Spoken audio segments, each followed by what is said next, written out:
Because I'm sure going into maybe first few minutes of that fourth quarter, you guys are right there battling back every time, and it seemed like maybe some stuff, that you couldn't control, let your guys get kind of dictated and took them out of their rhythm. What was, I guess, the message to the guys after the game of kind of keeping their composure, not letting some of the emotional stuff take over like it, possibly did tonight?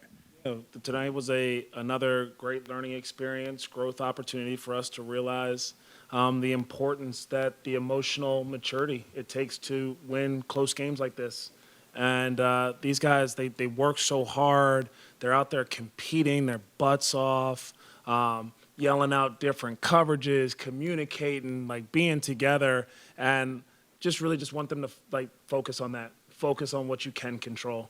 And all those things that are outside of our grasp and outside of our control, we got to let those distractions go. Focus on the stuff that's going to help us kind of build winning habits. What do you think happened in the fourth quarter where you guys could make those plays you were looking for to win the game? Yeah, I thought that, give a little bit of credit to Boston. I thought that they came up with some stops in some crucial moments. I thought that our offensive execution was actually pretty good, and we got some pretty good looks.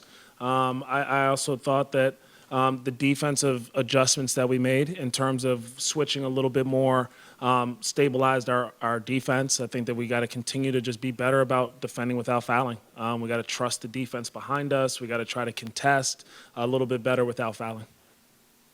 Charles, what did you see on the ejection there for the flagrant 2 for Grant? And then can you clarify what happened with Miles, because we didn't really get a both incidents I'll have to go back and see. I thought that Grant was running back in transition, and from there I just kind of saw a collision.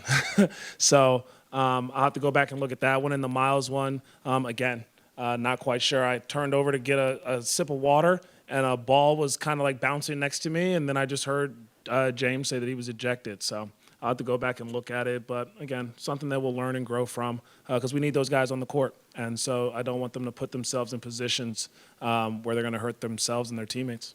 Is that kind of the catch-22 with Grant? Is he's such a passionate player? Sometimes he gets a little emotional. Is that something – sometimes he's got to control with things like that? No, Grant's been great, and I think that some of that passion that he plays with has helped us in a lot of moments this year.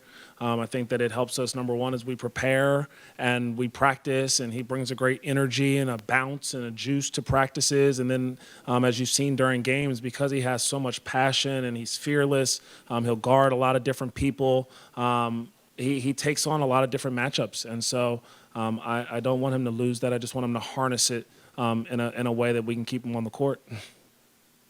Seems like LaMelo has picked up a lot of fouls in the early part of the season. What do you think you guys can do to mitigate that going forward? Yeah, I think that'll be on all of us to kind of continue to watch some film with Melo, maybe some technique things defensively.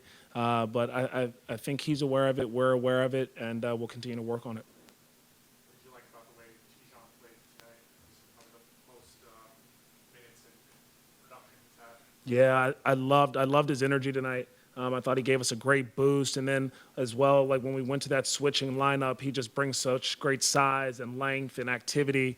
And so I think he's kind of grasping the speed of the game.